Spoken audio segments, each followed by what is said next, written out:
Donc tu as fait la visite de l'Arche. Hmm.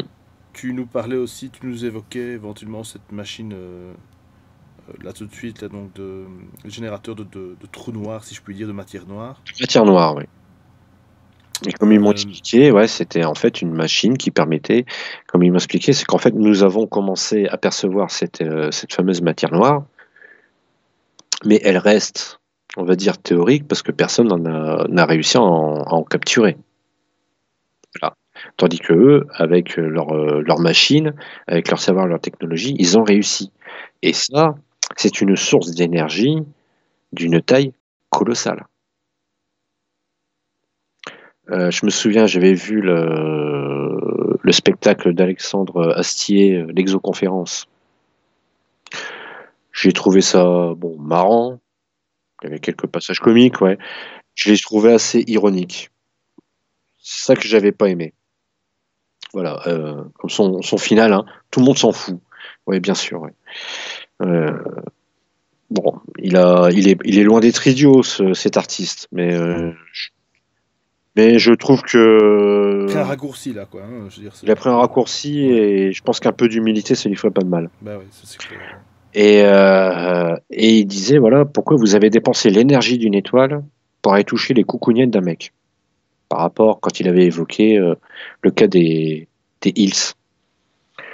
Ben oui, les voyages interplanétaires demandent énormément d'énergie pour pouvoir créer un trou de verre. Alors t'en as, ils disent, ouais, pourquoi tu donnes pas les infos? Vous vous référez aux équations de Stan-Romanek, vous avez tout dedans. Je ne vais pas vous pondre des équations sous prétexte ou pour faire croire que je suis intelligent, que je suis cultivé et que j'ai des informations. Je ne vais pas voler le travail des autres. Voilà, je vous dis, si vous voulez créer un trou de verre, vous regardez les équations de Stan Romanek. Avec ça, vous pouvez créer l'Enterprise. Là, votre moteur à distorsion, vous l'avez. Vous regardez les équations.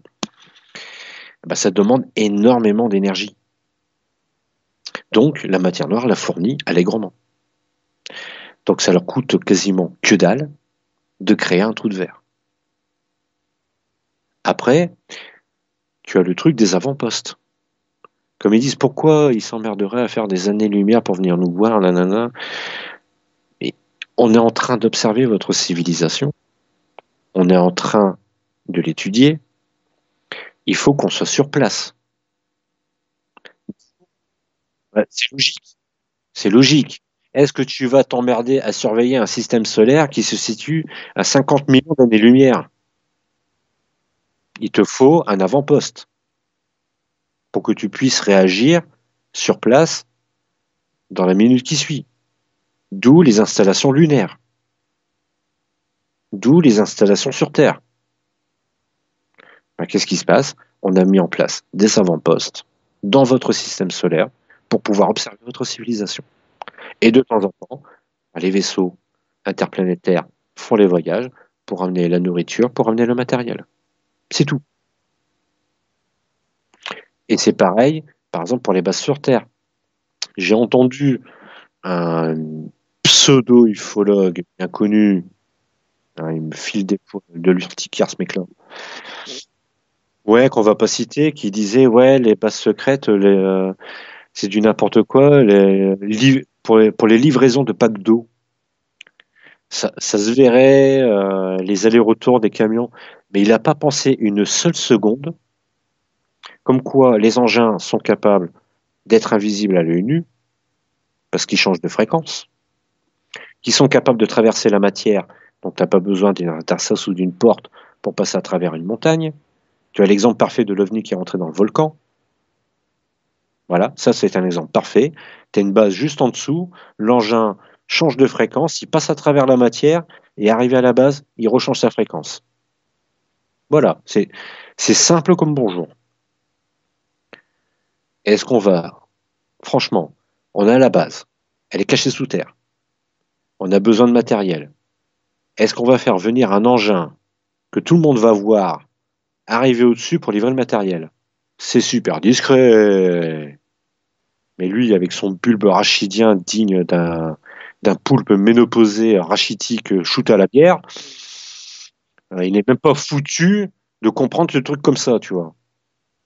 C'est limite pitoyable. Mais bon, mais bon, moi, ces arguments que j'ai pu entendre de droite à gauche, mais on me donnerait la liberté de parole, mais le mec, mais il se met en PLS en moins de 2 minutes. Et là, quand tu prends les installations, il y a des gens qui disent, ouais, pourquoi on n'en a pas vu, pourquoi on les voit pas? Parce qu'ils veulent pas se montrer. Ils veulent pas se montrer. Parce qu'on sait très bien le choc culturel que ça va faire, le buzz et tout le bordel. Et on a des moyens, on va dire, infini-décimales de ne pas se faire voir. Tu vois, par exemple, l'épisode des Torchères, avec un avion qui chassait les trafiquants de drogue, ils ont chopé des ovnis avec leur caméra infrarouge. Vous regardez sur Google ovnis les Torchères, vous allez voir, vous allez facilement trouver. Mais en fait, les ovnis étaient invisibles à l'œil nu, mais ils étaient visibles sur la caméra infrarouge. Et en fait, ils avaient dit les Torchères parce que dans le coin, en fait, tu avais des plateformes pétrolières avec les flammes, tu vois. Et ils disaient qu'en fait, c'était les Torchères que les pilotes avaient capté sur la caméra. Sauf que ben, les Torchères, c'est immobile, ça bouge pas, c'est des plateformes. Alors que tu vois les engins se balader. Moi, personnellement, j'ai un vécu. Je vis des choses. Je les subis. Ils m'ont demandé de t'en parler. Comme je l'ai dit, moi, j'étais réticent au début. Parce que je savais pertinemment que j'allais me prendre des critiques, j'allais me prendre des insultes, des provocations et tout le bazar. Et c'est pour ça Je, d'ailleurs je le savais. que je te coupe, il y a beaucoup de gens, c'est pour ça qui ne parlent pas non plus, hein, faut le dire. Voilà. Ouais. Oui, parce qu'ils savent très bien qu'ils vont s'en prendre plein la gueule. Tu apportes quelque chose qui défie leur propre logique, qui détruit leur façon de penser. L'esprit humain, qu'est-ce qu'il va faire? Ben, il va se montrer agressif, il va se montrer destructeur, dans un souci, dans une optique de protection de la pensée.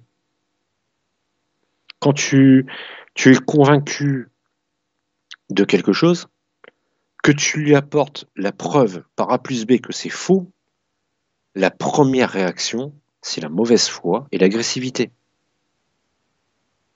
C'est primitif. Moi, combien de fois j'ai eu une éducation catholique, mais je l'ai réfutée parce que j'estimais que on n'avait pas à m'imposer une religion, parce que pour moi, la religion chrétienne, comme musulmane, comme juive, pour moi, c'est, je dis pas que c'est faux, mais elle est déformée. Elle est totalement déformée.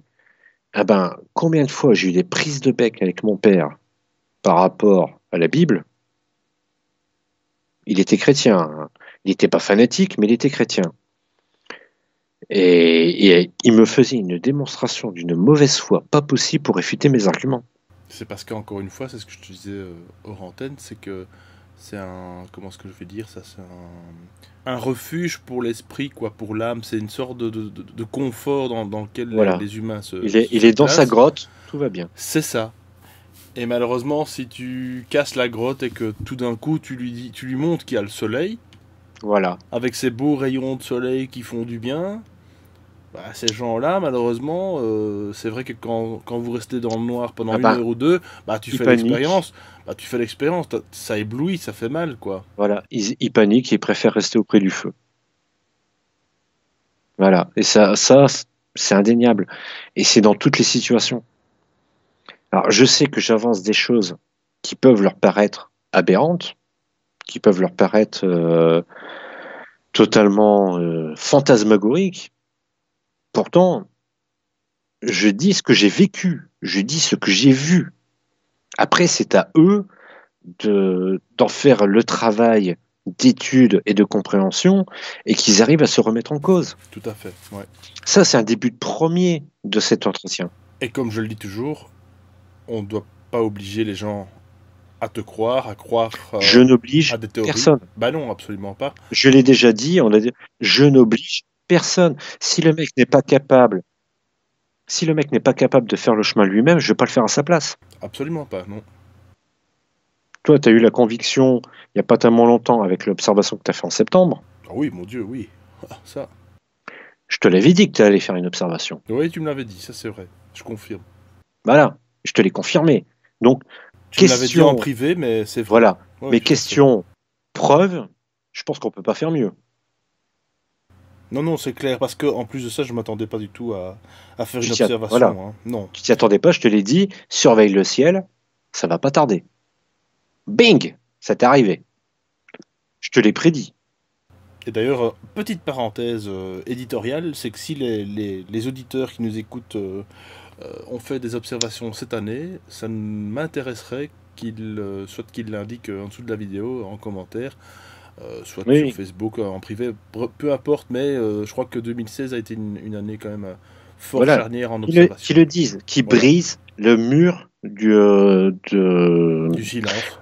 du silence, qui n'ait pas peur de dire oui, j'ai vu quelque chose de bizarre dans le ciel.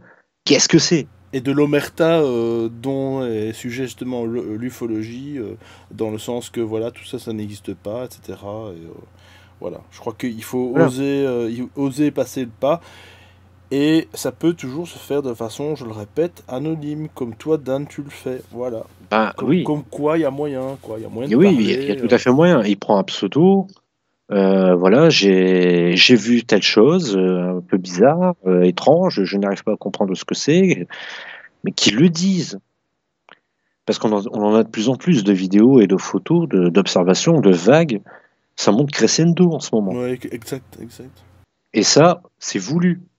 On est en train de le faire pour justement faire bouger les consciences, faire bouger les mentalités, et que ceux qui disent ouais c'est des conneries, ah ben, qui restent chez eux, parce qu'ils sont totalement ridicules dans leurs propos, parce que les faits prouvent le contraire. Et d'ailleurs, à ce juste titre, les personnes qui critiquent facilement, mais on va pas s'attarder là-dessus, le font également de façon anonyme, donc je vois pas pourquoi on pourrait pas de façon anonyme dire aussi une vérité en tout cas. Voilà. Bref, tu voudrais aussi nous évoquer, Dan, que je saute du coq à l'âne, des fameuses soucoupes, ou en tout cas de la fameuse affaire de l'ufologie chez les nazis. Toi, tu as ton point de vue par rapport à Oui, ça. alors j'ai mon point de vue, alors je suis désolé si je vais casser le rêve de certains ou les certitudes des autres, mais moi personnellement, pour moi, c'est de la désinformation totale. Alors pourquoi je vais dire ça? Avant de monter au créneau, écoutez bien ce que je vais dire. Comme j'avais dit auparavant dans les précédentes émissions, les premiers accords aliens-humains se sont déroulés en 1954 avec Eisenhower. À l'époque de la Deuxième Guerre mondiale, tu avais les Américains qui étaient en train de développer la bombe atomique. Nous, on était déjà en observation. On savait pertinemment que les Allemands n'allaient pas la développer, mais les Américains, oui. Donc, on a observé le conflit de très près, d'où les Foo Fighters. Ces fameux Foo Fighters. Alors, t'en as qui ont dit, oui, ce sont des prototypes allemands, alors qu'en fait, il s'est avéré, après le conflit, que les Allemands, en fait, avaient établi une enquête pour déterminer ce que c'était. Si c'était des prototypes d'engins secrets allemands, est-ce qu'ils se seraient emmerdés à monter une commission d'enquête?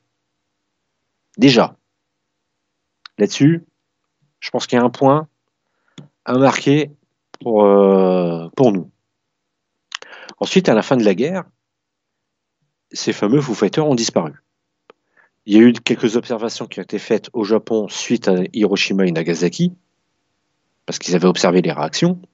Après, on est retombé dans une forme de latence d'observation pour voir en fait un peu ce qui allait se passer. Là-dessus, on a aussi été assez actifs. C'est lorsque s'est monté le bloc Est et le bloc Ouest, donc russe, américain, la fameuse période de guerre froide.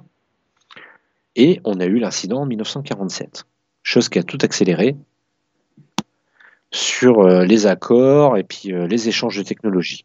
Voilà, le cas Roswell. Mais les Allemands, à l'époque, tu avais Von Braun qui avait conçu la fameuse fusée V2. L'engin le plus perfectionné de l'époque. À la limite, c'était de la science-fiction. C'était une fusée à propulsion liquide, qui n'était pas fatalement au point. Hein, tu avais à peu près, on va dire, sur une vingtaine d'essais, tu en avais une seule qui n'explosait pas. Et c'était développé à la fin de la guerre. Les Russes et les Américains étaient en train de reconquérir du territoire. Les Allemands étaient enfermés, ils étaient bloqués, ils étaient étouffés, donc ils n'ont pas pu développer ces trucs-là. C'est vraiment à la fin de la guerre. Tu as les fameux, tu vas voir dans le Nord-Pas-de-Calais, tu as le projet V3 pour bombarder Londres. C'est une espèce de canon, tu feras des recherches, je ne sais plus son nom. Et c'était une espèce de grand tube avec toutes des détonations sur le côté pour envoyer des obus sur Londres. Ça, c'était le top du top de la technologie allemande. Mais concernant ces engins, cette fameuse commission d'enquête, savoir qu'est-ce que c'était que ces lumières. Il y a eu les développements des engins antigravité allemands. Ces documents sont authentiques. C'est pas du pipeau, ils sont authentiques. Mais ça n'a jamais dépassé le papier. Jamais. Tu ne passes pas d'une fusée à propulsion liquide instable à un engin antigravité capable de voyager parmi les étoiles. Tu as toujours l'arborescence technologique qui est en place. De même, tu ne peux pas, par exemple, tu en as qui ont avancé la théorie de la cloche, l'engin qui aurait craché à Kingsburg en 65 serait en fait une cloche allemande qui aurait traversé le temps. Ça, c'est faux. Ce n'est pas un engin allemand. Les Allemands n'avaient pas du tout le savoir, ils n'avaient pas du tout la technologie pour créer ce genre d'engin. Ce n'est pas vrai. Je le dis maintenant. Si vous vous enfermez dans vos convictions, c'est votre problème, c'est vous qui voyez. Moi, je le dis, pour moi, c'est du pipeau de A à Z. Tu as eu, cependant, la flotte américaine en 1946, conduite par l'amiral Byrd. Je ne sais plus le nom de l'opération, tu avais Marc qui me l'avait dit, mais je ne me souviens plus. Et moi, j'ai fait des recherches. J'ai consulté pas mal de documents. J'ai fait des recherches, mais alors de A à Z. Je n'ai pas trouvé trace de crash d'OVNI en Allemagne dans les années 30. J'en ai pas trouvé une seule. Pas une. Donc, officiellement. Mais moi, j'ai fait des recherches, j'ai creusé. Pour l'instant, sauf preuve du contraire, si un auditeur trouve des traces plausibles d'un crash dans les années 30 d'un OVNI en Allemagne, je suis preneur. Qui le met dans les commentaires et je vais étudier le truc. Mais pour l'instant, j'en ai trouvé aucune. Mais franchement, aucune. Tu avais les Allemands, en fait, donc Hitler était un passionné d'occultisme. Donc tu avais la fondation de Thulé, tu avais les Vril, qui cherchaient des moyens occultes pour pouvoir conquérir le monde, gagner la guerre, trouver l'Agartha, la fameuse terre creuse, d'où les expéditions en Antarctique. Sauf qu'en Antarctique, on a une base à nous. À nous. Et les Allemands, ils ont débarqué là-bas. Est-ce que tu crois sincèrement qu'on allait collaborer avec des xénophobes de ce genre-là? Sincèrement. Quand je vois un mec qui préfère brûler un juif plutôt que de lui dire bonjour, tu m'excuseras, tout ce que j'ai envie, c'est de lui marcher sur la gueule. Est-ce que tu crois sincèrement qu'on va lui donner des accès technologiques? Bah, il peut crever devant mes pieds, c'est hors de question. Donc, nous n'avons pas collaboré avec les nazis. C'est hors de question, c'est même totalement impensable. C'est impensable. Donc, que ceux qui font les théories du complot là-dessus, qui révisent un peu leur jugement. Et à la fin de la guerre, les Américains étaient au courant de l'existence d'expéditions et de possibles bases nazies en Arctique et en Antarctique. D'ailleurs, il n'y a pas tellement longtemps, on a retrouvé les restes d'une base nazie en Arctique, je crois. Ou en Antarctique, je ne sais plus. Mais quand ils sont arrivés, non, on les a chassés. On les a pas accueillis à bras ouverts. Viens boire un schnapps. il y a des putes qui arrivent pour le bal. Non, non. On les a chassés. Vous dégagez. On veut pas de vous. Les Américains ont débarqué, mais nous, c'est en 46. Roswell est arrivé en 47. Tu imagines un peu que tu vois toute une flotte de guerre débarquer sur ton territoire? Mets-toi ça dans le crâne 2 secondes. Pendant 2 secondes, tu réfléchis à la situation. Et chose assez étonnante, c'est l'amiral Byrd qui commandait la flotte. Lui-même qui, dans les années 30, apparemment, aurait raconté lors d'une de ses expéditions le trou dans l'Antarctique, en Arctique, où est-ce qu'il aurait vu des dinosaures et des hommes à l'âge de pierre. Hein, que tout le monde dit que en fait c'est un alcoolique notoire. Un mec qui te raconte à la radio des trucs aussi farandoles, tu le nommes au commandement d'une vingtaine de bâtiments de guerre. Il n'y a pas un souci quelque part? Ça n'a pas de sens. Même si je suis pas, on va dire, fervent de certaines théories du complot le concernant, c'est quand même un élément qui est à prendre en compte. Ça te fait poser des questions. Tu ne vas pas confier à un alcoolique éberlué amateur de sciences conspi un porte-avions, une vingtaine de croiseurs, des avions, des sous-marins pour aller voir en Antarctique. C'était sous sa responsabilité. C'est comme on disait Jess Marcel, le mec il a confondu un ballon sonde avec un ovni, le mec il était promu. Moi, un mec comme ça, il va garder une garde-barrière pendant 20 ans. Hein. Ou alors certains vont dire ils étaient peut-être tous alcooliques à ce moment-là. Ils l'ont nommé après une bonne bouffe. Oh, écoute, voilà. demain tu vas aller faire un petit tour. Et puis... non, mais ils ont fait une tournée de Calvados et puis ils sont devenus très copains. La route du Rhum. Voilà, exactement. Donc le fait que ce soit l'amiral Byrd lui-même qui commande cette flotte américaine, il y a de quoi se poser des questions. Et eux, comme ils ont vu en fait ça comme une invasion, une tentative de prise de contrôle d'objectifs, ils ont sorti les engins et ils les ont chassés. Et il n'est pas difficile de trouver sur Internet des récits de personnes qui ont été présents ce jour-là, décrivant des engins sortant de l'eau, mitraillant des bâtiments de guerre et disparaître aussitôt, et à des vitesses hallucinantes. Et finalement, les Américains, ils se sont barrés la queue entre les jambes. Et c'était pas des ovnis nazis. C'était pas eux. Je suis désolé. On les a jamais accueillis chez nous. On n'a jamais établi de contact diplomatique. Rien du tout. Est-ce que tu veux dire que c'est... comment est-ce que je veux dire? C'est donc ces ovnis entre guillemets nazis, conçus par les nazis donc.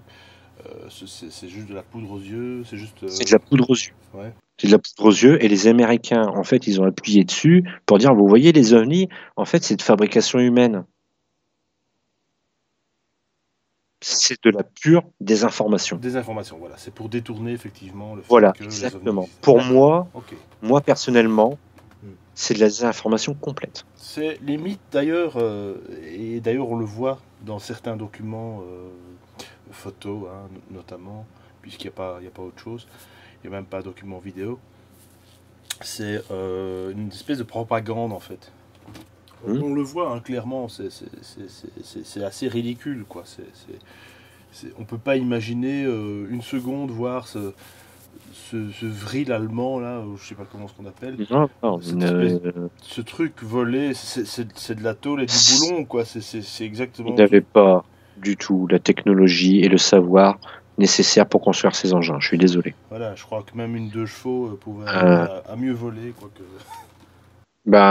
franchement, tu prends un ovni maintenant, hein, dans les années 40, c'est comme si tu voyais un Boeing 747 à l'époque des frères Wright. Ouais, c'est ça, ouais. Est-ce que tu vois sincèrement les Allemands avoir un tel savoir technologique et surtout les moyens logistiques et industriels pour pouvoir le faire? Je suis désolé, pour moi, ça ne tient pas une seconde. Ça ne tient pas debout. Donc voilà. Et finalement, on les a chassés. Les Américains, rentre chez ta mère et puis prends un suppôt et au lit. Voilà.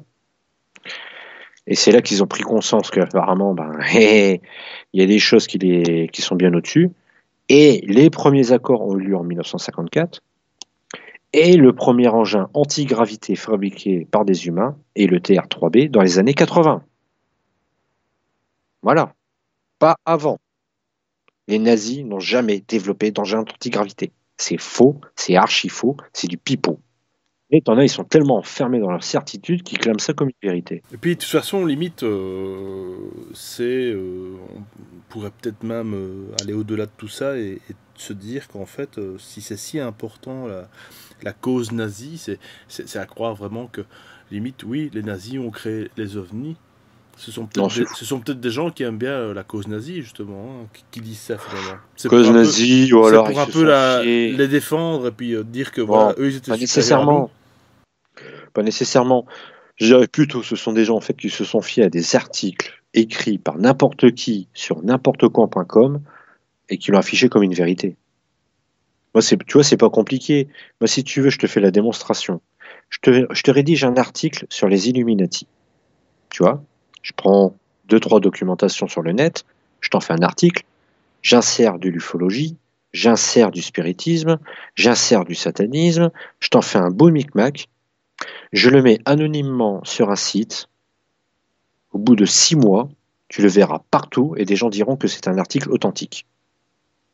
Parce qu'ils ne vérifient pas les sources. Oui, c'est ça. Oui, d'accord. Ça, je suis tout à fait d'accord avec toi. Ils ne vérifient pas. Tout à fait, absolument. Et ce, d'ailleurs, pour n'importe quelle matière. Voilà, exactement. Mais là-dessus, c'est des conspirationnistes du dimanche qui ont interprété des documents qui sont totalement farfelus et écrits par des allumés du cerveau qui voulaient faire le buzz, et c'est maintenant proclamé comme une vérité absolue. Je suis désolé, mais non. Il suffit de creuser un peu, il suffit de réfléchir un minimum pour voir les incohérences. Les aberrances, les aberrations. Voilà. Et ça, c'est à la portée de tout le monde. Non, c'est clair. Maintenant, il faut faire l'effort de le faire et de se remettre en cause. Je suis désolé. Moi-même, au début, c'est se remettre en cause. Voilà. Moi-même, au début, j'étais très réticent sur les reptiliens. Le jour que j'en ai vu un, je me suis remis en cause. Maintenant, je mets au défi quiconque de faire de même. Et s'il y arrive, il aura mon respect. Parce que c'est pas évident. Non, parce qu'il faut accepter aussi. Il faut accepter. Même si tu même si tu l'as vécu, après il faut que le cerveau puisse digérer ça. Voilà. T'en as combien de scientifiques maintenant? Ils ne se soucient pas de faire des découvertes. Ils se soucient de leur crédibilité. Ça ne peut pas avancer. Parce que ce qu'ils découvrent est contraire aux dogmes mis en place. Donc, s'ils s'avancent et disent non, non, c'est comme ça, ils se font torpiller, ils se font insulter, ils se font retirer leur subvention. Donc, résultat des courses, ils ferment leur gueule. Comment veux-tu avancer avec une telle philosophie? Un bon scientifique n'affirme pas. Un bon scientifique a le doute. Ça lui permet d'avancer. Maintenant, à chacun d'accorder ce principe et qu'il avance. Et là, vous allez voir, les effets vont très vite se faire sentir. Moi-même, je suis réticent, par exemple, aux Illuminati, aux chemtrails, mais pour l'instant, je n'ai pas trouvé de preuves convaincantes de leur existence. Mais si un jour quelqu'un me montre une preuve indubitable, indiscutable de leur existence, je réviserai mon jugement. Ce serait d'ailleurs intéressant. Je vais essayer de chercher quelqu'un de sérieux dans le domaine. J'aimerais bien avoir une interview, faire une émission sur ce sujet des chemtrails qui me tient à cœur aussi, d'ailleurs, entre parenthèses. Ça, c'était la petite parenthèse. Concernant les chemtrails, bon, je vois des traînées dans le ciel, mais qu'est-ce qui me dit que justement, c'est bel et bien rempli de produits chimiques? Parce qu'il y en a, par exemple, on dit, ouais, mais la pollution de l'eau, tout ça. Mais attends, mais t'as regardé, en fait, t'as une usine chimique à moins de 3 km de chez toi qui polluent les nappes phréatiques. Donc, le but, avant d'avancer quelque chose d'extraordinaire, il faut savoir éliminer les choses ordinaires. Tu analyses les faits, tu regardes quels éléments peuvent contredire cette théorie. Il faut prendre en considération leurs arguments et tu les détailles, tu dégroupes et voir est-ce que tu peux les réfuter. Parce que affirmer, c'est bien, prouver, c'est autre chose. Tout à fait. D'ailleurs, entre parenthèses, dans les chemtrails, il y a plusieurs observations qui, pour ma part, ne sont pas des trucages. Où il y a des ovnis qui apparaissent quand même, les fameuses petites boules blanches. Là-dessus, je suis pas au courant. Ils m'ont pas informé là-dessus, mais c'est vrai qu'il y a des trucs. Tu te poses des questions. Mais je ne dis pas que c'est vrai. Je ne dis pas que c'est vrai, comme je ne dis pas que c'est faux. Pour l'instant, c'est une hypothèse, parce que je n'ai pas de fait absolu sous les yeux confirmant cette théorie. On va dire que ça ne fait pas partie de ton spectre de réalité et de vérité. Voilà, on va dire ça comme ça. Non. Ah non, ce ne fait pas partie de mon spectre de réalité. Non, là-dessus, je suis pas d'accord. C'est que tout simplement, je n'ai pas de preuve absolue sous les yeux pour dire oui, ça existe. Tout simplement.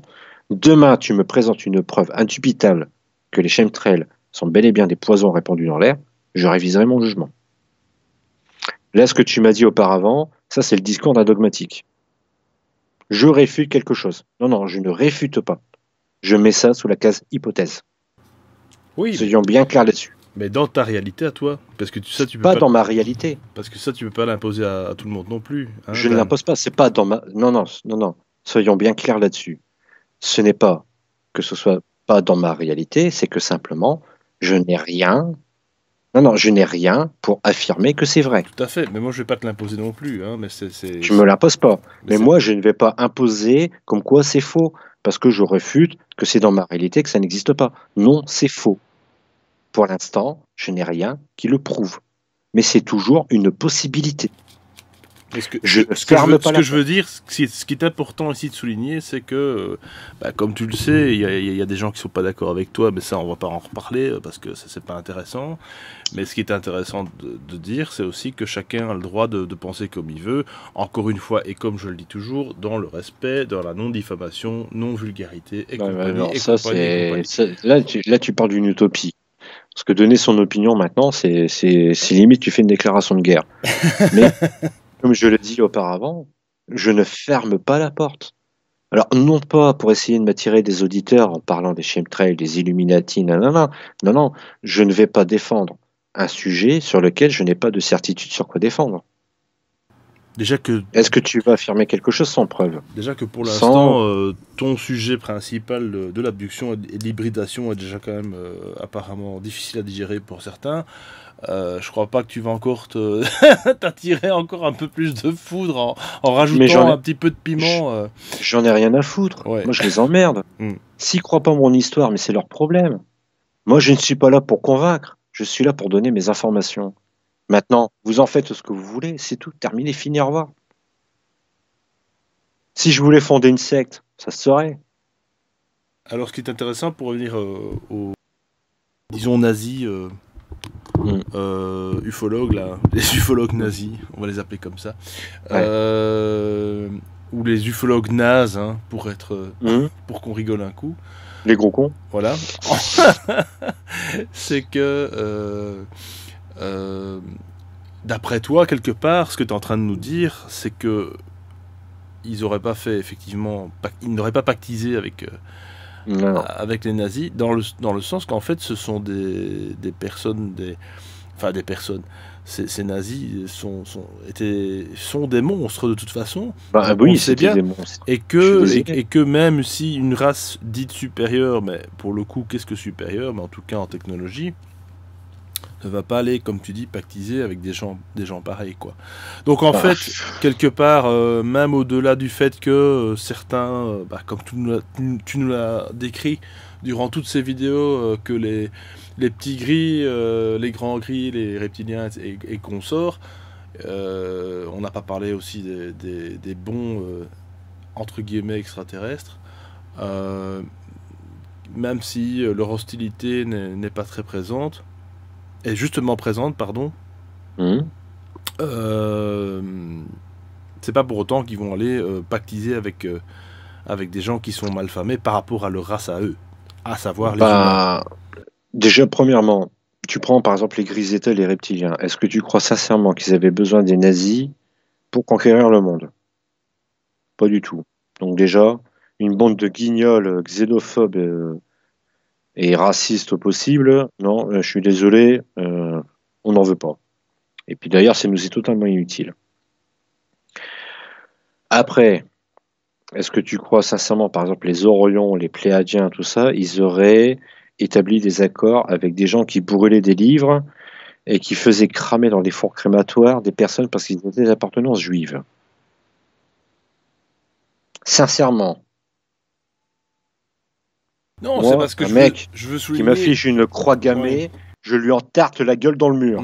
C'est parce que je veux souligner le fait que, malgré ce qu'on dit, malgré le fait qu'ils seraient hostiles à la race humaine, etc., etc., bah, que mine de rien, ils vont quand même pas aller finalement s'allier avec Ah non. ce qu'on appelle déjà nos ennemis ici-bas, quoi. Voilà, non, c'est comme si tu voyais Sarkozy rentrer au Front National. Je suis désolé, non. On a une éthique, on a quand même Voilà, une c'est morale. ça, exact, voilà. Voilà, Mm. faut arrêter les conneries, quoi. Parce que, non mais, s'allier avec des monstres, je dis bien des monstres, comme les nazis. Moi, j'ai lu dernièrement Mein Kampf, mais putain, mais j'ai eu la nausée tout le long de la lecture. Je me suis fait violence pour continuer à lire ce bouquin. Je me suis fait violence. Est-ce que tu crois sincèrement qu'on va s'allier avec des gens comme ça? Non, mais ça va pas la tête. Je sais pas. Nous je parle pas, je veux pas parler des États, des reptiliens, mais les Orions, nous, on est attaché à la vie, on est attaché aux principes de la vie, les principes de morale, de conscience de ce qui est bien ou mal dans l'univers. Est-ce qu'on va s'afficher avec des gens comme ça? Non mais arrêtez! Alors Dan, il y a aussi quelque chose que tu voudrais euh, dont tu voudrais parler en fait, c'est Ouais, souligné. ouais, souligner, voilà, merci. C'est le fameux documentaire reportage Alternative 3 qui est sorti Ouais. en 77. Mhm. Je crois que c'est un documentaire américain en tout cas, c'est ça, hein?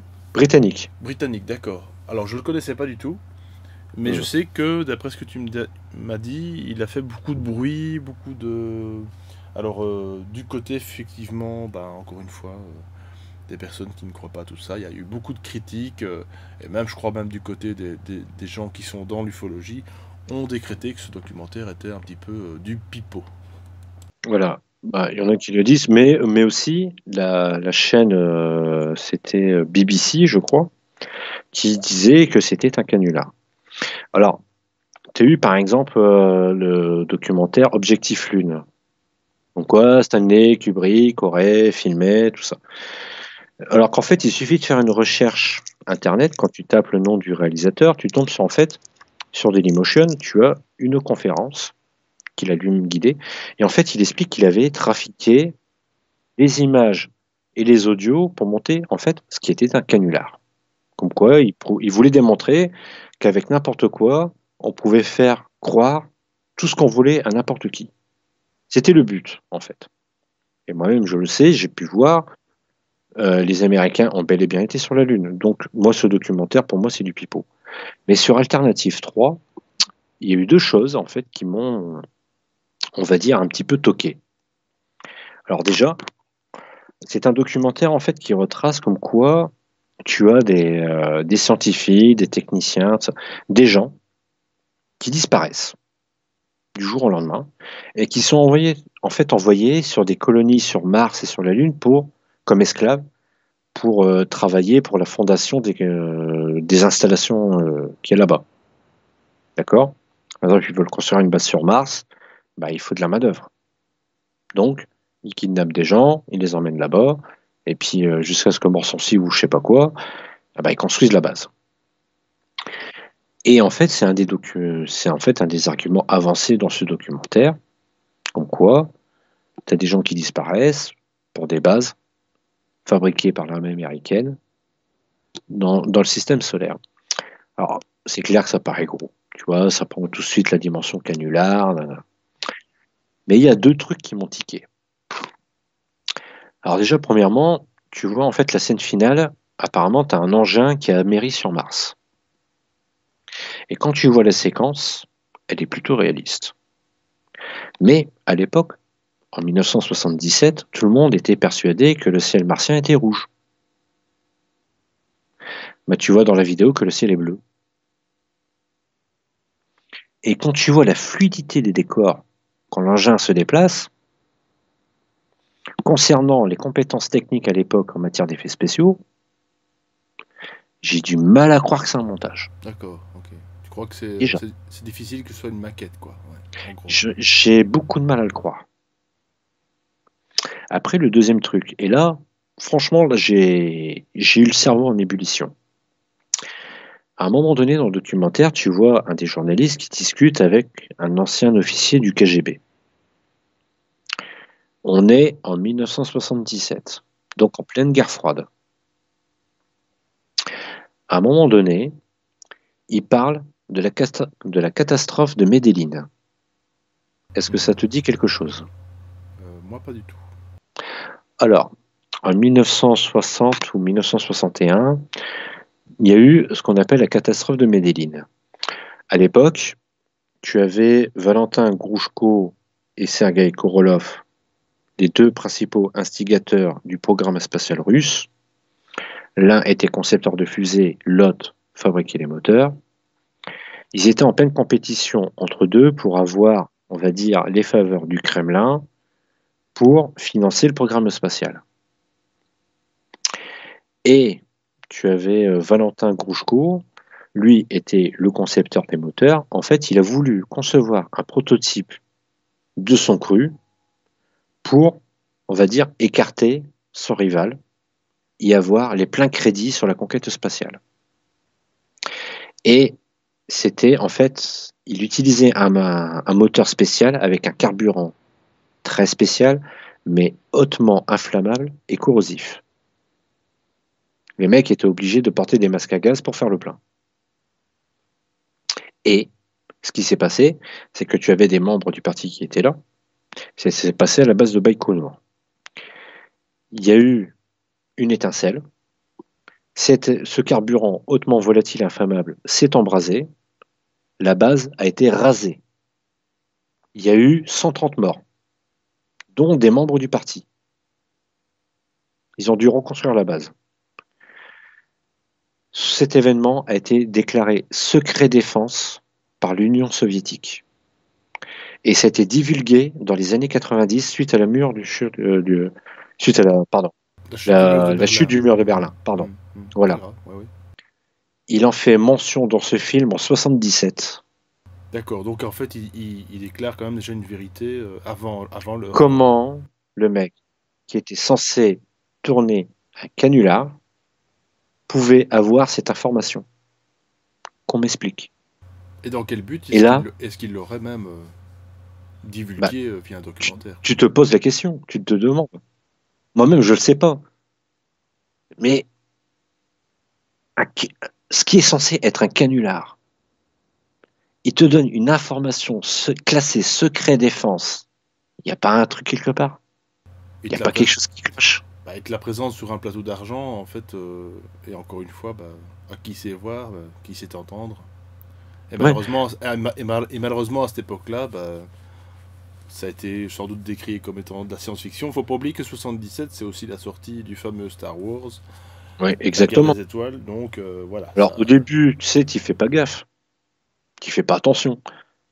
Et puis au bout de quelques années, tu apprends des choses. Et puis là, Attends, ça me dit quelque chose, ça. Le puzzle se reconstruit. Voilà. Et suite, parce que c'est en fait un documentaire en 4 parties fait par Arte sur la conquête spatiale, qui est excellent d'ailleurs. Et tu as un passage sur cette catastrophe. Et puis là, tu vois, t'as mes neurones qui se sont activés. Je suis attends, mais j'ai vu ça quelque part. J'ai un peu fouillé de ça. Et je suis retombé sur le truc Alternative 3. J'ai rematé le documentaire. Et je tombe sur la scène où l'officier du KGB parle de cet incident. Et là, je me resitue dans le contexte. On est en 1977, on est chez les Rosbif, chez les Anglais, et ils parlent d'un secret défense soviétique censé être révélé 30 ans plus tard. Il y a quelque chose qui cloche. Comment le réalisateur a pu être au courant de ça si les Russes avaient mis ça sous secret défense? Qu'on m'explique. Donc, cette histoire de base, moi, j'ai pu voir des bases sur Mars, j'ai pu voir des bases sur la Lune, je sais qu'elles existent, mais tu as par derrière cette espèce de documentaire comme quoi ils kidnappent des gens pour servir comme esclaves et comme main-d'œuvre pour bâtir des bases, et tu as ces deux éléments qui sont quand même assez troublants. Tu regarderas la séquence d'atterrissage et tu regarderas le passage avec l'officier du KGB. Il y a de quoi se poser les questions. Voilà. Honnêtement, je me pose beaucoup de questions là. Et je ne me base pas sur des affirmations, je ne me base pas sur des interprétations. Je ne suis pas en train d'avancer des trucs conspirationnistes ou quoi. Non, j'ai les faits sous les yeux. J'ai des éléments à présenter.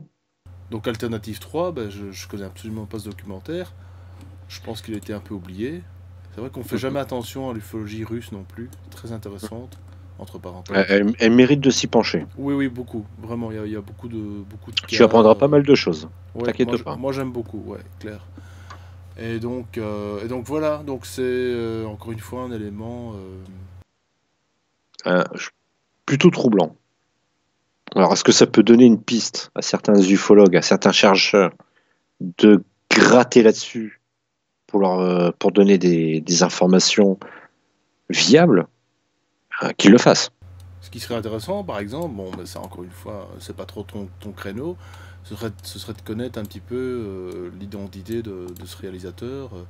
Voilà, pourquoi. Essayer de s'y pencher là-dessus, et pour l'instant, j'ai pas eu le temps de le faire, mais je vais m'y intéresser. Ah, ce serait intéressant, oui, parce que pour le coup, bon, ouais. tu peux quand même pas comme ça sortir un documentaire qui va peut-être passer en, disons, outre l'intérêt du grand public, alors que ça a été sans doute diffusé quand même sur une chaîne de grande écoute, hein, sur BBC. Ouais, c'était sur BBC, voilà, je crois. Donc en plus. Et de nouveau, encore une fois, la meilleure façon de faire passer des vérités, c'est parfois de les faire passer juste après le JT ou après le jeu du moment, la loterie nationale, ou je sais pas. Voilà, exactement. Où il n'y a personne qui va s'y intéresser, et malheureusement, voilà, grâce à Internet, quand même, on retrouve encore ces archives. Donc merci, Dan. Voilà, je mets le point, je mets le doigt sur un truc qui m'a tiqué. Donc je le dis, voilà, ce truc-là me trouble. Et si ça permet à des personnes de se pencher là-dessus, de travailler là-dessus, et de voir les retours qu'on peut avoir, qui va nous permettre d'avancer. Ce serait intéressant, effectivement. Je n'affirme rien. Hein. Encore une fois, voilà. Mais comme tu l'as dit... Mais je donne le détail, un truc qui m'interpelle. Voilà, et puis c'est bien de pouvoir revenir sur quelque chose qui, effectivement, peut-être ne t'avait pas troublé à l'époque, quand tu l'as vu la première fois. La première fois, j'ai même pas fait gaffe. Hein. Voilà, c'est ça. Justement, c'est peut-être justement ce qui s'est passé avec beaucoup d'auditeurs, à mon avis, à l'époque, et même encore après. Et comme, en fait, ta perception aussi change, tu as des informations quand même qui arrivent aussi, de plus en plus. On va dire que c'est un petit peu comme dans Matrix, il y a des mises à jour. Ouais, on va dire ça. C'est à peu près ça, et c'est ça qui est génial, c'est toujours se remettre en question. Voilà. Ça, c'est vraiment toujours savoir se remettre en question. La petite phrase magique qui pourrait illustrer ce cas de figure avec ce documentaire, donc Alternative 3, donc que j'invite les auditeurs donc à aller voir. J'ai une version VOSTFR complète, moi. Je vais essayer de voir pour voir si je peux la mettre sur le net et que les auditeurs puissent en profiter.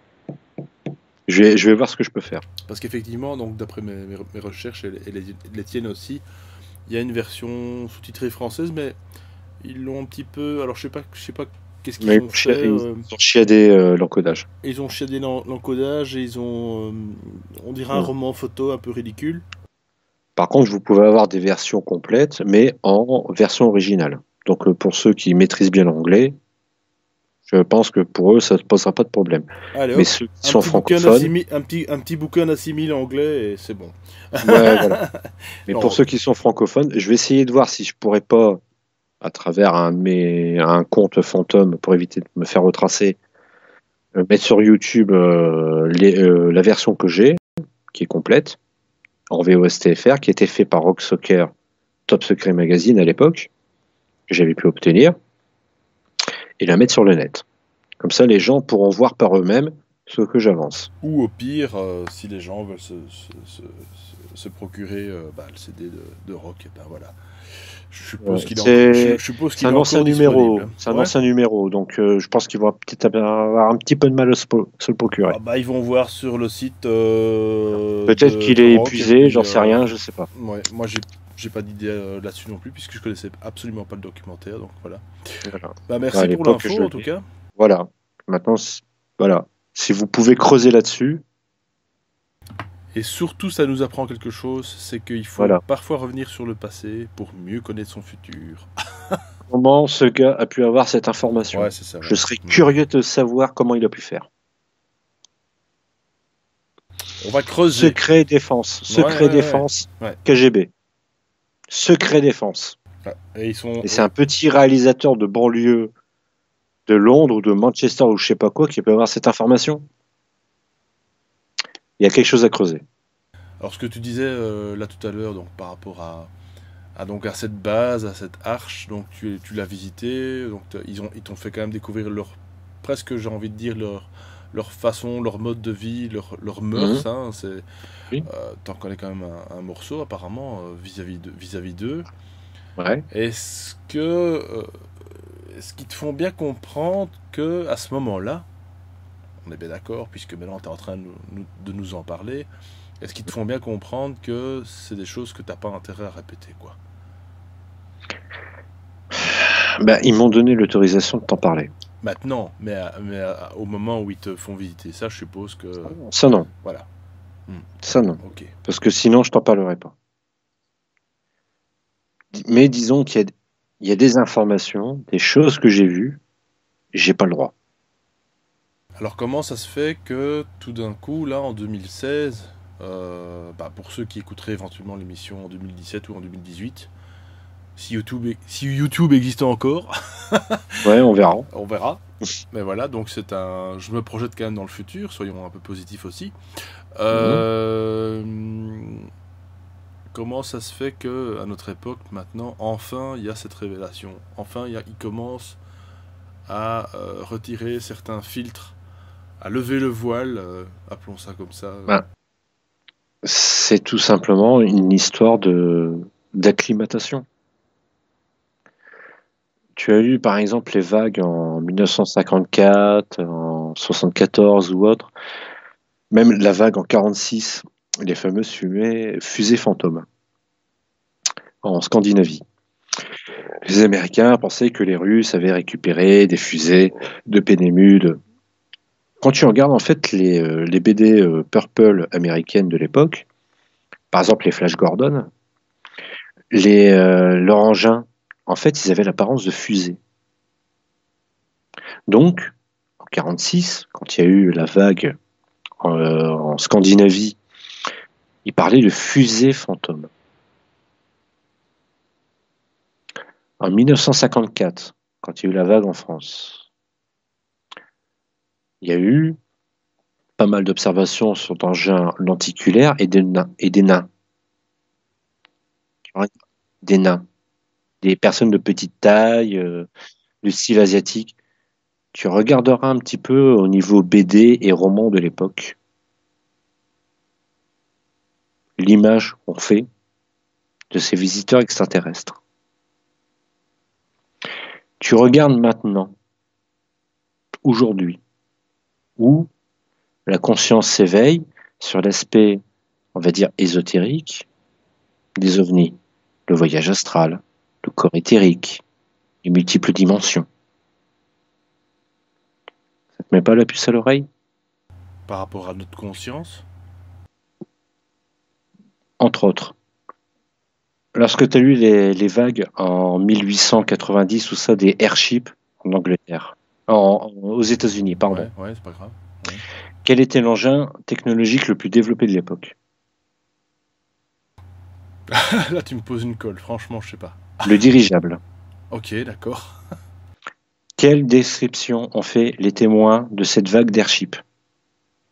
Des dirigeables.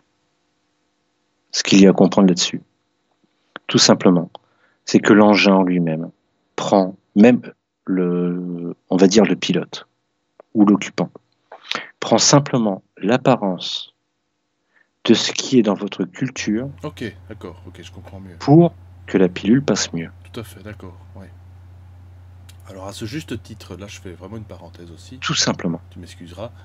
Il y a effectivement, je crois que même Claude Burkel en parle dans ses conférences, dans ses textes, c'est que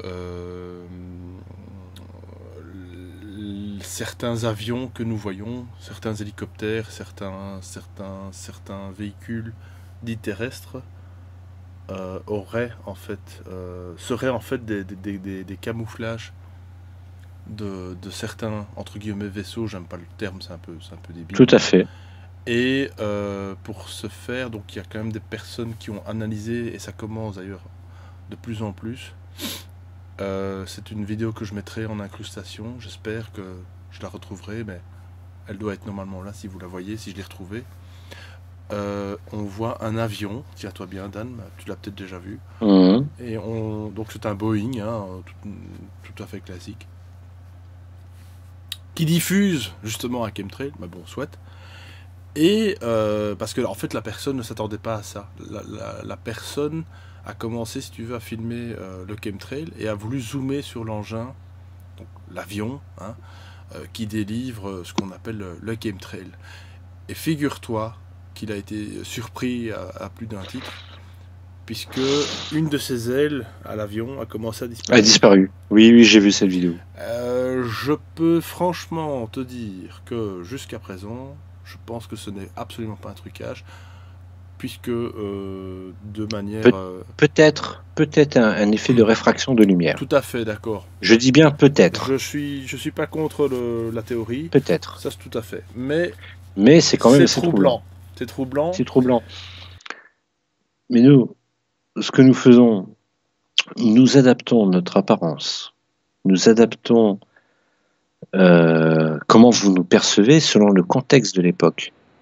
Est-ce que tu imagines, par exemple, un engin tel qu'il est décrit maintenant par les témoins, et tu le resitues dans les années 40? Comment veux-tu que la personne comprenne ce qui s'est passé? D'ailleurs, normalement, c'est cette fameuse petite histoire, théorie, etc., qui est toujours reprise, soit dans les vidéos ici, soit en général dans les sujets, par rapport aux illusions et compagnie. C'est ces fameux Indiens qui, d'ailleurs tu l'as même cité dans une des vidéos, ces fameux Indiens qui ne voyaient pas les bateaux de Christophe Colomb arriver, alors, oui. Si on en croit l'histoire officielle, enfin souhaite, que les Indiens n'arrivaient pas à voir effectivement les pagodes, les bateaux arriver à l'horizon, puisque ça ne faisait pas partie de leur culture. Exactement, ils les ont pris pour des dieux. Voilà. Débarquant sur leur monde. Voilà. Ce qui était déjà et quand même... nous concernant, c'est exactement la même chose. Ah oui, c'est ça, voilà. Donc, on s'inspire, on va dire, du contexte, des pensées de l'époque, culturelle, pour que la pilule passe. Ce qui est assez comique. Pour que les gens aient on va dire, une référence sur laquelle ils peuvent s'inspirer pour exprimer ce qu'ils ont vu, ce qu'ils ont vécu. Alors justement, ce qui est intéressant dans ce que tu dis, c'est que on peut remarquer, bon, ça ferait éventuellement l'objet d'une autre émission avec tel ou tel ufologue, qui sait. Ce serait intéressant, mais effectivement, de dire que actuellement, on parle plus comme dirait Marc Gray, d'ovnis, de soucoupes volantes, tolets, boulons. Pourquoi? Parce qu'il y a une évolution en fait dans le phénomène. Et c'est ce que je dis à chaque fois. Je pense que maintenant ils sont beaucoup plus organiques. Il y a quelque chose de plus organique, de plus limite des plasmoïdes, appelons ça comme ça. Ce ne sont plus des fameuses soucoupes en tôle et boulons comme on avait l'occasion effectivement de voir souvent dans le ciel à l'époque. Voilà. Et c'était à l'époque. C'était à l'époque l'idée reçue dans les années 50, d'où l'apparition de ces engins en tôle et boulons dans les années 50. Parce que là, le témoin pouvait donner des mots sur ce qu'il a vécu. D'accord, ok, je comprends. Okay, donc, finalement, c'est un petit peu, ça me rappelle un peu quelque chose. C'est un petit peu comme à l'école. On est en train de te mettre sur un tableau, voilà, des enfants. On est en train de leur expliquer comment fonctionne le corps humain, comment fonctionne ci, comment fonctionne là. Et on va pas leur montrer effectivement, on va pas leur montrer des photos. Des organes. Des organes parce que ça va être un peu compliqué et puis un peu dégueulasse et traumatisant finalement, disons-le comme ça. Allez, en CM2 on va disséquer un corps humain. Youpi. Je peux te dire que j'ai vu un documentaire en 6e en 6e en Belgique en tout cas, donc j'avais 11-12 ans, et sur les dégâts que pouvait apporter la fumée de cigarette. Je peux te dire que j'ai vu une opération d'un poumon à cœur ouvert forcément. Enfin bon, bref, ça m'a traumatisé. J'ai jamais fumé. C'était la parenthèse. On s'en fout. Continue. On s'en fout complètement.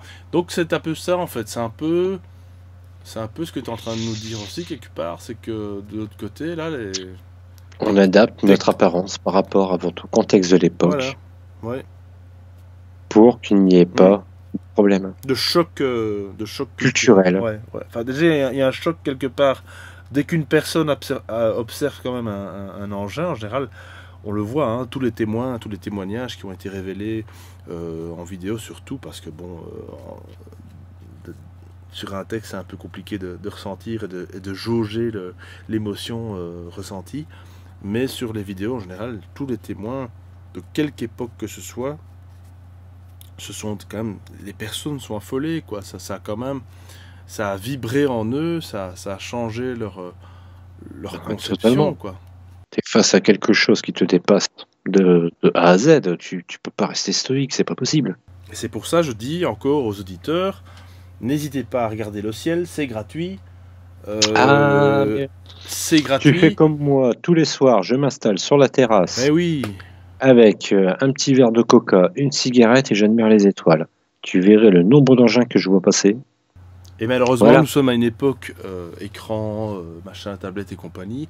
Ils sont tellement rivés sur leur smartphone qu'ils regardent même plus le ciel. Déjà de 1, et de 2, pour ceux qui habitent les villes, etc., les bâtiments, la plupart du temps... en campagne. Ouais, c'est ça. Tu sors de la ville, parce que la pollution lumineuse t'empêche. Pourquoi les Parisiens ne voient jamais d'ovnis? Tu parles avec la lumière, et puis que les gens ils sont en fait tellement rivés, leurs yeux sur leur smartphone de merde, qu'ils ne regardent pas le ciel. Tu vas en campagne, tu t'installes à l'orée d'un champ, il n'y a pas de lampadaire, rien. Tu vas voir, mais c'est magnifique. C'est mieux que n'importe quel spectacle. Ah, mais moi, dans mon village, de minuit à 5 heures du matin, ils coupent l'éclairage public. Déjà, ça nous permet d'économiser 6 000 € par an. Déjà, c'est pas négligeable. Ils commencent en Belgique, dans certaines régions, ils font ça aussi. Ouais. Les 6 000 €, ils sont investis dans l'école, ils sont investis au stade de foot, ils sont investis dans les trottoirs, voilà. Ils sont utilisés intelligemment. Mais de minuit à 5 heures du matin, tu n'as aucun lampadaire qui est allumé. Je suis sur la terrasse, je peux voir la Voie lactée. Tellement le ciel, il est clair et dégagé. Et c'est très très rare de pouvoir observer le Milky Way, comme on dit en anglais. Voilà. Actuellement. Tu vas en campagne. Limite 20 minutes de route. Tu sors de là, tu te mets en plein champ. Ou alors à l'orée d'un champ, sur une petite route de campagne. Tu te gares sur le côté pour éviter de te faire percuter par un camion ou je sais pas quoi. Et tu admires le ciel. Là, tu vas pouvoir vraiment voir les étoiles, les constellations. Et moi, où est-ce que je suis? Mais je vois le bras de la Voie lactée. Je le vois. Mais c'est magnifique. Bah écoute, tu nous enverras des photos, hein. Ah ben oui, je t'enverrai des photos. Là, je suis en train de mettre de côté pour m'acheter un télescope. Depuis le temps que j'en voulais un. Parce que ça coûte cher, ces conneries. Et de prendre Bon, des photos, quoi. Mais c'est on peut en trouver magnifique. d'occasion, heureusement, ça va. Ouais, mais bon, je préfère acheter du neuf. D'accord. Moi, je suis sûr de l'état. Jordan, on entend effectivement quand même que au-delà du fait que tu as eu vécu toutes ces choses et que tu les vis encore, parce que dans le fond, faut pas oublier que bah, on pourrait être parti pour des centaines, des dizaines, des centaines, des milliers d'émissions, je pense. On pourrait presque faire une émission par jour, mais tu vis Ouais. encore quand même des choses par rapport à tout ce que tu nous as quand même révélé durant j'aime pas le mot, mais enfin épisodes, parce que bon voilà, on a, les auditeurs comprendront qu'on a quand même dû segmenter Mm. l'émission parce que voilà, c'est plus facile à écouter, c'est plus facile à emporter dans son petit MP3 et compagnie pour ceux qui veulent pas spécialement regarder les images, et je les comprends. Euh, on voit quand même aussi que tu as encore quand même les pieds sur terre. Enfin, on l'a Bah, compris en tout il cas. vaut mieux les garder. Malgré que tu as souvent la tête dans les étoiles. Il vaut mieux les garder les pieds sur terre parce que sinon, bah, on se noie, on se perd. Et Moi, que. j'ai toujours des factures à payer. J'ai toujours une petite frayeur quand ma bagnole tombe en panne. J'ai toujours un moment d'appréhension quand ma femme râle parce que les factures sont arrivées. Je sais pas, moi. Ok. Sur ce plan-là, je suis pas aussi différent que vous. J'ai grandi sur Terre, je vis avec votre système économique, bah, je suis obligé de m'y faire. Donc même si je vis des choses faramineuses, des choses fabuleuses, je suis sûr qu'il y a des gens, mais ils tueraient père et mère pour vivre ce que j'ai vu, ce que j'ai vécu. Mais ça n'empêche pas que la réalité, bah, elle vous rattrape. Voilà. Moi, là, actuellement, j'ai une facture d'électricité sous les yeux, bah, il faut que je la paye. Je suis désolé. Alors Bah oui. qu'est-ce que tu voudrais dire toi aux auditeurs? Maintenant, tu as vraiment la Bah, parole libre de chez libre. c'est que là, ce que je voudrais vraiment, ce que les gens fassent, que les gens réagissent. Vous êtes dans un système consumériste qui vous détruit à petit feu. Vous avez des hommes politiques qui vous baratinent, qui vous mentent, qui vous brossent dans le sens du poil pour être élus et profiter du système. Et vous continuez à donner des voix pour des gens qui n'en ont rien à foutre de vous. Eux, c'est leur carrière qui les intéresse. Le fait de savoir si tu arrives à remplir ton frigo, si tu arrives à réparer ta bagnole, si tu arrives à nourrir tes gamins, ils s'en battent les couilles, ils ont leur salaire, ils ont leur indemnité. Donc arrêtez de voter pour des gens qui vous prennent pour des cons. Déjà, arrêtez. Mettez à bas les banques, mettez à bas les multinationales, mettez à bas ces gouvernements qui vous pompent jusqu'au citron, jusqu'au jour où vous allez vous révolter parce que vous n'avez pas de quoi nourrir vos gosses. Il faudrait peut-être arrêter d'attendre l'inéluctable et agir avant. Il faut agir. Bougez-vous le cul, sortez-vous les doigts du cul, bloquez les routes, bloquez les raffineries, retirez l'argent que vous avez dans votre banque pour paralyser ce système bancaire qui vous sue jusqu'à la moelle et mettez les choses au clair, mettez les choses à plat, que vous arrêtez de vous bouffer l'un l'autre, que vous arrêtez de vous tuer pour des ressources, pour une couleur de peau, pour des idées, pour une religion. Ça, c'est le pire raisonnement que j'ai jamais pu voir. Vous vous bouffez la gueule et eux, par derrière, en fait, ils rigolent parce qu'ils sont à l'abri derrière leur petit château fort en carton-paille. Déjà, voilà. Si vous arrivez à franchir au-dessus, vous avez qu'à regarder dans la deuxième émission la vidéo de Magic Jack, Évolution. Rematez-la, regardez-la, analysez-la. Vous verrez que ce gars, en fait, il appuie sur les choses, sur ce qui va pas, sur ce qui doit être changé, ce qui doit évoluer. Si vous n'y arrivez pas, on va pas le faire à votre place. On va pas vous tenir la main pendant des milliers d'années. C'est à vous d'avancer, c'est à vous de prouver que vous êtes capable de faire les choses correctement. C'est à vous de le faire. C'est pas à nous. Alors, sortez-vous les doigts du cul. Je suis désolé de le dire grossièrement, sortez-vous les doigts du cul. Vous n'allez pas attendre 2017 pour voter pour un pantin qui va profiter de la fonction présidentielle pendant 5 ans. Je parle en France, pas en Belgique. Hein, et puis pendant 5 ans, on recommence. Faut arrêter, les gars. Faut arrêter, les gars. Arrêtez. Mais comme diraient certains, réveillez-vous, quoi. Je trouve pas d'autres mots, hein. Je vais pas faire mon témoin de Jéhovah, mais voilà. Voilà, réveillez-vous. Et le destin, mais vous l'avez en main, vous l'avez dans votre propre main. Alors, saisissez-la. Avancez, évoluez, progressez. Les 3 mots-clés de votre évolution. Ce sont les 3 mots-clés. Avancer, progresser, évoluer. Nous-mêmes, pourquoi on ne se montre pas? Parce qu'on a peur de votre réaction. On a peur de votre ressenti. Qui ne dit pas que demain, moi-même, je vais m'afficher, oui, je suis un hybride parmi vous, t'as pas un connard qui va surgir sur mon pas de porte et me tirer dessus avec son fusil de chasseur, parce que je lui fais peur.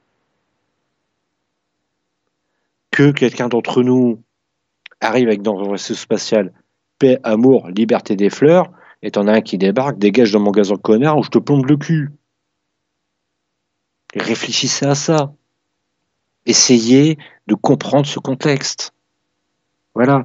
Il y a des gens qui ont vécu des phénomènes, qui ont vécu des choses qui les dépassent, et ils ne le disent pas parce qu'ils ont peur du ridicule, ils ont peur des attaques.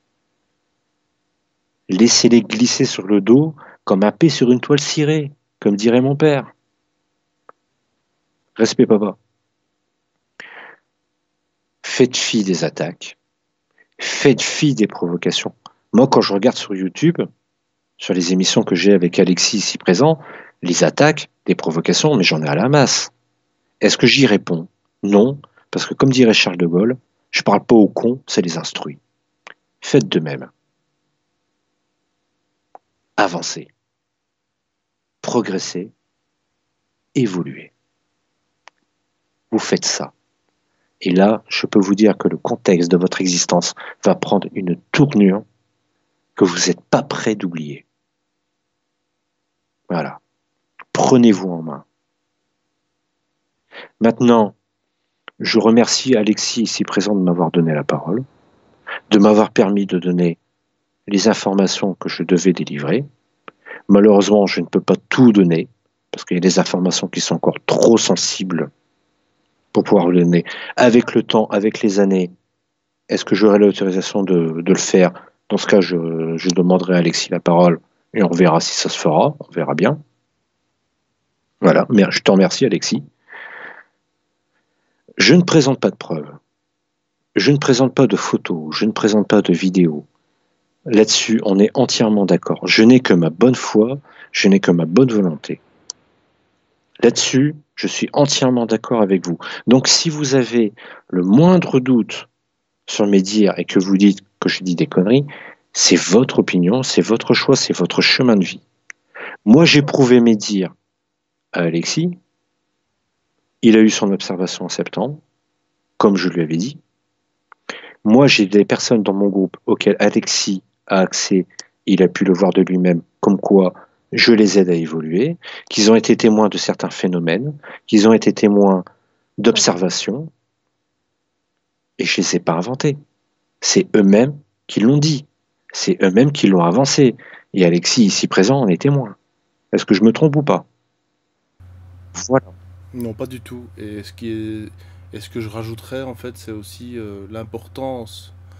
Ah, c'est pour ça que je t'ai aussi invité, c'est pour ça aussi que je t'ai accepté, etc. Je vais pas faire mon, mon abbé Pierre pendant 2 secondes, mais c'est vraiment dire que l'écoute, elle est gratuite. L'écoute, elle est gratuite. Ce que vous êtes en train de faire, c'est gratos. Alors c'est clair que pour écouter ce qu'on a à dire ici sur la chaîne, avec Dan notamment, c'est clair qu'il faut payer l'électricité pour allumer votre PC ou votre tablette. Après, il faut payer Internet pour avoir accès à ça. Mais si vous n'avez pas accès à Internet, filez le MP3 à quelqu'un qui n'a pas Internet. Et voilà, c'est simplement le partage. Le partage, l'écoute, c'est gratos. Et je crois qu'on va devoir commencer un jour, je l'espère, à aller vers le gratuit. On en a déjà discuté avec Peter Knight dans une émission que je vous conseille d'écouter éventuellement. Et c'est exactement ça. Il faut absolument aller vers le gratuit, le partage et surtout, mon Dieu, le respect. Moi, je prône le logiciel libre. Moi, par exemple, toi, tu es sur Windows. Exactement. Moi, actuellement, je suis sur Linux. Et le Skype marche. Ah oui, je confirme. Mais je ne paye pas de licence, quoi que ce soit. C'est logiciel libre. Voilà, parce que je ne vais pas donner 50 € à un milliardaire qui finance des vaccins qui tuent des gamins en Afrique. Voilà, hein. Pour la petite parenthèse. C'est tellement vrai en plus. Ouais. Et c'est vrai en plus. Écoute. Voilà. Donc si vous estimez mon histoire farfelue, passez votre chemin, continuez votre vie. Après tout, c'est la vôtre, c'est pas la mienne. C'est pas vous qui allez payer mes factures. Hein. Moi, ces entretiens m'ont demandé beaucoup de temps, d'énergie. Ça demandait à Alexis pas mal de travail de montage, de mise en place. J'ai pas demandé le moindre centime. Non. J'ai pas demandé la moindre faveur ou avantage ou quoi que ce soit. Donc ceux qui disent que je suis un arriviste et un opportuniste, taisez-vous, fermez-la, parce que là vous ne savez pas du tout de quoi vous parlez. De toute façon, je t'aurais pas invité, hein, Dan. Voilà, ouais, tout à fait. Et tu avais parfaitement le droit. Si, je te l'avais dit d'ailleurs hors antenne, si un jour tu as des doutes sur le truc, que tu refuses de m'inviter, je ne t'en taiserai pas rigueur. Et surtout, tu m'avais demandé de te prévenir avant, voilà. Voilà. Pour ne pas partir sur quelque chose. J'ai pas envie de perdre mon temps. Exactement, voilà. Donc maintenant, je vais rendre l'antenne donc à Alexis pour la conclusion. Je vous remercie de m'avoir écouté. Je vous remercie par avance si mes mots vous ont touché et vous ont permis de vous remettre en question. Peut-on espérer? Je remercie les gens d'avoir prêté crédit à mes propos, parce que je n'ai pas l'intention de mentir, je n'ai pas l'intention de fabuler, je n'ai pas l'intention d'inventer, je n'ai rien à gagner. Absolument rien. Moi, je le donne de façon gratuite. Voilà. Maintenant, ces informations, si ça peut permettre à certaines personnes de mieux comprendre ce qu'ils ont vécu, de mieux comprendre le phénomène, tant mieux. Après, si tu en as d'autres qui utilisent mes propos pour discréditer le truc de l'ufologie, tant pis pour eux, le karma, ça se paye un jour. Voilà. Ça, c'est dit. Moi, les imbéciles, je leur réponds par le silence. Parce que je regarde sur YouTube les insultes ou quoi, je réponds pas. Pourquoi? Il y a des gens, ils ont mis des commentaires intéressants dans les vidéos YouTube. Mais le bémol, c'est qu'en fait, c'est que devant moi, tu vois, je suis un poisson et devant moi, j'ai un hameçon. Et si j'ai le malheur de répondre, ils vont me sauter dessus et là, c'est fini. Donc, c'est une certaine forme de frustration de ne pas pouvoir répondre directement. Et c'est bien dommage, j'aimerais bien le faire. Mais je sais que par derrière, t'as des rapaces qui attendent que ça. Et j'ai pas envie de leur donner l'opportunité. Je resterai anonyme sur Internet. Totalement anonyme. Je ne vais pas, comme certains le disent, recatapulter chez Bob ou chez d'autres émissions pour raconter mon histoire. Non. Alexis m'a donné l'opportunité de donner mon histoire et ça s'arrêtera là. Point barre. Voilà. Et en passant, petite parenthèse, je donne un coup de gueule pour BTLV, l'émission qui vous dit la vérité, mais qui se permet de censurer un intervenant qui a donné énormément de travail, qui est un ami à moi, que j'apprécie beaucoup, et qui se permettent de supprimer des podcasts alors qu'ils s'en vont prôner la liberté d'expression. Moi, je dis ciao, au revoir. À la fin du mois, je me désabonne de BTLV. Ils pouvaient arrêter d'inviter Marc Gray à leur émission, mais supprimer les podcasts, c'est de la censure pure et simple. Je le dis publiquement. Voilà. Pour le Google, c'est terminé. Allez, salut les terriens et continuez à avancer. On vous surveille et si un jour vous êtes prêts, on sera là. Ciao, au revoir. Merci Dan, merci beaucoup. Merci d'avoir passé du temps avec nous, avec les auditeurs quand même qui, comme tu l'as dit, beaucoup de gens quand même qui t'écoutent, qui malgré tout dans l'ombre parfois te supportent, puisque j'ai parfois eu des commentaires en privé que je t'ai pas toujours affiché, mais voilà. Et c'est vrai qu'il y a ça, je crois que ça permet un sujet comme ça de délier les langues. En tout cas, si c'est pas pour la vérité, si c'est pour la critique facile, en tout cas, ça permet encore une fois de remuer, non pas la merde, mais un sujet quand même ô combien encore tabou. On l'avait vu avec Marc Saint-Germain notamment. D'ailleurs, je vous conseille franchement d'aller voir cette interview. C'est pas pour me vanter, pas pour dire que c'est sur ma chaîne, etc. C'est pour simplement dire aussi, souligner le travail de Marc Saint-Germain et qui vient finalement apporter une couche en plus de concret sur ce que Dan, tout au long de ses vidéos, nous a partagé. Donc voilà, je vous demanderai effectivement de laisser encore des commentaires, si possible, de positifs, et puis et quand bien même, n'hésitez pas à partager soit votre désarroi ou votre approbation sur ce qui a été dit, et ça nous ferait quand même de toute façon plaisir. Dites-vous bien que chaque commentaire, j'essaye de les trier au mieux. Euh, je, je, je laisserai de toute façon jamais quelqu'un insulter un intervenant, parce que si vous insultez un intervenant, vous m'insultez moi aussi. Vous insultez mon travail, vous insultez ce travail qui est gratuit et là pour tous. Voilà, les logorées assez longues, j'arrête là, parce que sinon ça va devenir un peu un triste opéra, et j'ai envie de terminer donc effectivement sur quelque chose, une note positive. Chers auditeurs, comme on l'a déjà dit, partagez cette vidéo, abonnez-vous, c'est gratuit, parlez-en autour de vous, c'est gratuit aussi. A tout bientôt, ciao ciao. Personnellement, je te l'ai dit de toi à moi. Moi, comme tu le sais, je suis capable de voyage astral. Donc en fait, j'ai pu voir différentes choses. J'ai été sur la Lune pour voir les installations aliens qu'il y a là-bas. J'ai pu voir ce qui restait du LEM d'Apollo 11. Donc ils ont bien été sur la Lune en 69. D'ailleurs, tu as le drapeau qui est toujours là, mais en fait, il est tout blanc à cause des radiations. Tu vois? Il est tout blanc le drapeau. Voilà. Bah, la Terre, je la vois ronde. Et elle tourne. Et je vois les nuages, je vois les lumières dans la nuit. Elle est ronde. Salut mec. Voilà, c'était juste un petit message pour te remercier, partager avec nous tout ce que tu sais, tout ce que tu as vécu. Et surtout, merci à toi pour toute l'aide que tu m'apportes dans mon cheminement personnel, surtout en dehors de ça, parce que bon, je vais pas m'attarder sur la question qui je me pose depuis tout petit. Mais en dehors de ça, tu m'as appris l'humilité et surtout le respect de soi-même. Et ça, c'est le plus important.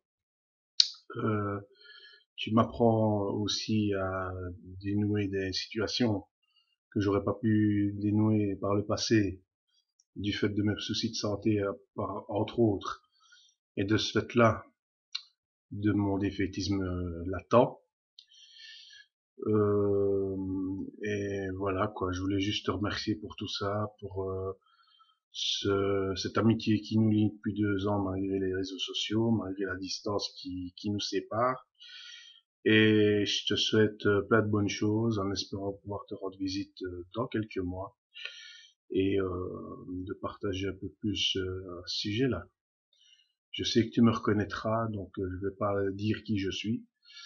Je te laisse te faire ta part de petites recherches, mais je te souhaite une longue vie et plein de bonnes choses en espérant partager un chemin de vie en réel avec toi, en tant que ami, qu'on est déjà, pour moi, sois-en sûr, mais avant tout,